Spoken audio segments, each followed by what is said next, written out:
Hi everyone, this is Mindy Eggen and welcome back to my channel.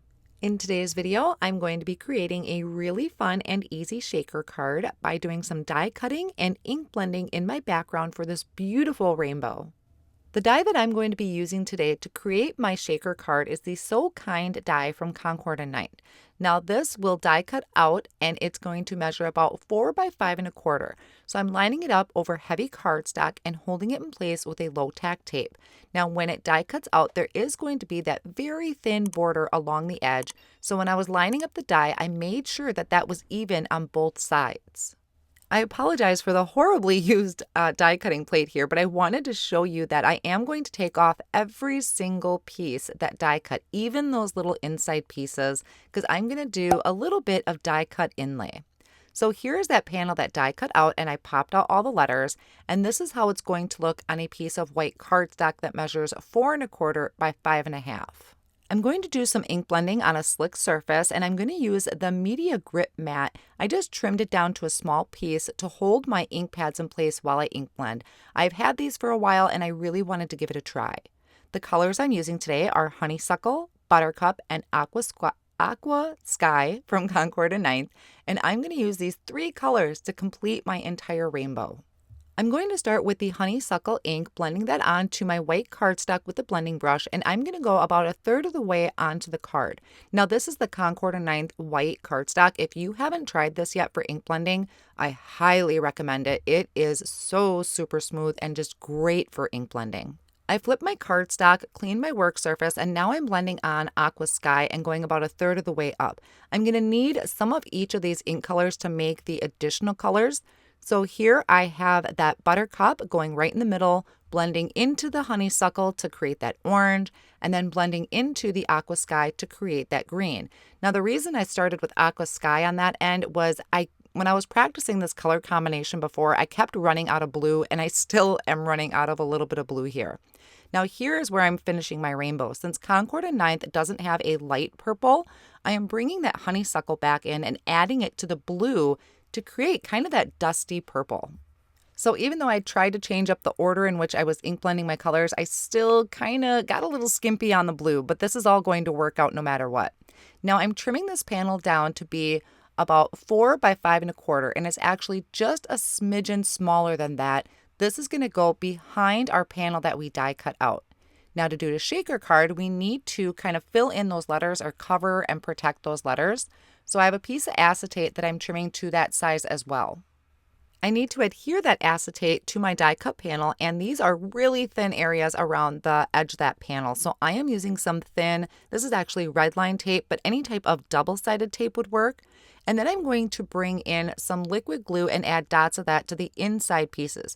You could use liquid glue around the border as well. That's a very strong adhesive that you can use, but I was just trying to eliminate any of that liquid glue spreading any more than it's going to.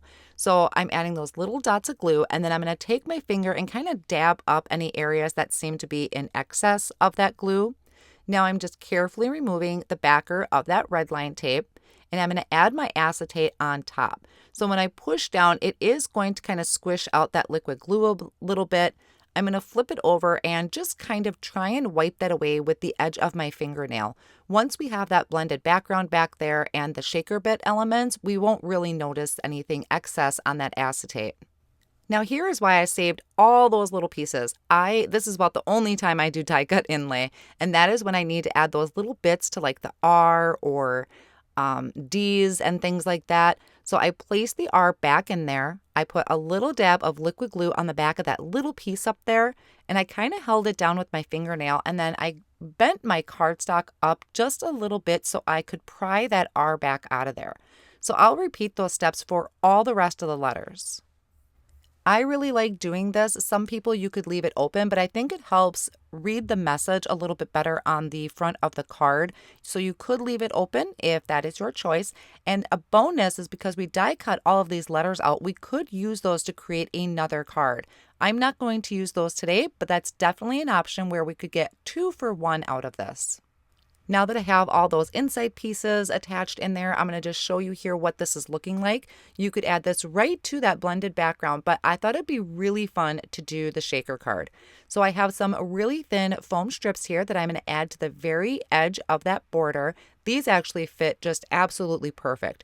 You just want to make sure that they are really connected next to each other if you have to trim anything down, because we don't want our shaker bits falling out. Now these foam strips are not very thick, which I actually like. If you wanted to add something like sequins into your shaker well, you would want to do 2 layers of those foam strips, but I just did 1 layer.